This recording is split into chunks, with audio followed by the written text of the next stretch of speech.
Well, howdy do, buckaroos. I am back with the Tasman Red IPA from baby. You can see it there. Here we go. It looks pretty. Looks like a cloudy, I don't know, kind of brownish. More so than red to me, but what the hell do I know? I have to admit something here, that I actually had one of these the other night. And I'm really hoping my taster was off, because I just didn't get it at all.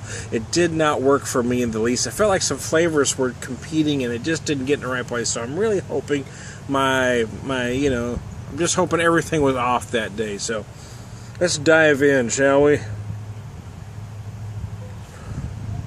It's got an interesting nose. It's a very malty, with some sharp citrus and juniper-like notes. Let me read from their bottle. This Wiley Red IPA gets its character from the Tasmanian hops. Wow, I'm having trouble speaking today. Tasmanian hops that are full of grapefruit, pine, and earthy notes. Yeah, you do get that on the nose.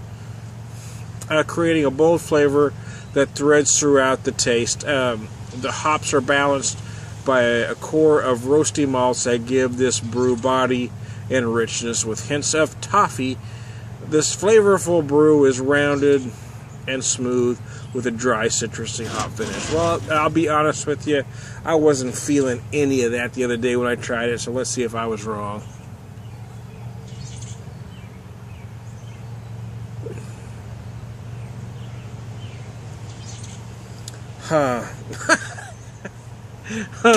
Well, okay, yeah, maybe so, yeah, maybe I was interpreting something different. Yeah, wow.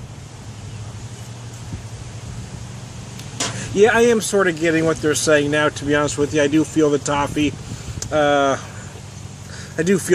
Now, but I'm not seeing it as a positive thing, and I think that's maybe the trouble with it I had the other day.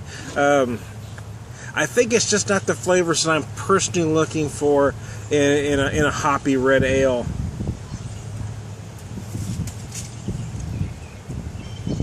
The hop end, it feels like there's flavors competing with each other, and nothing really ever comes out the right way. So when you're cooking, sometimes you can have great ingredients, but not every dish should have certain ingredients. And I think that's kind of what they did here. I think there's things in here that maybe don't belong, or maybe not in the right proportion, because it just doesn't work for me, really. It's not a terrible red. Again, it's certainly not. And there may be people that like this maltier version of, and that kind of buttery toffee. For me, it just doesn't work. But it may work for some. It's just not what I'm personally looking for in a hoppy red ale or a red IPA. It doesn't, see, they say it's got a smooth, dry, citrusy hop finish, and to me it doesn't.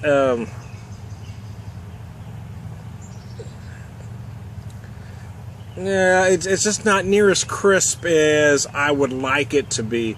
Again, it's not the worst thing I've ever drank, and it's certainly not a terrible beer by any stretch.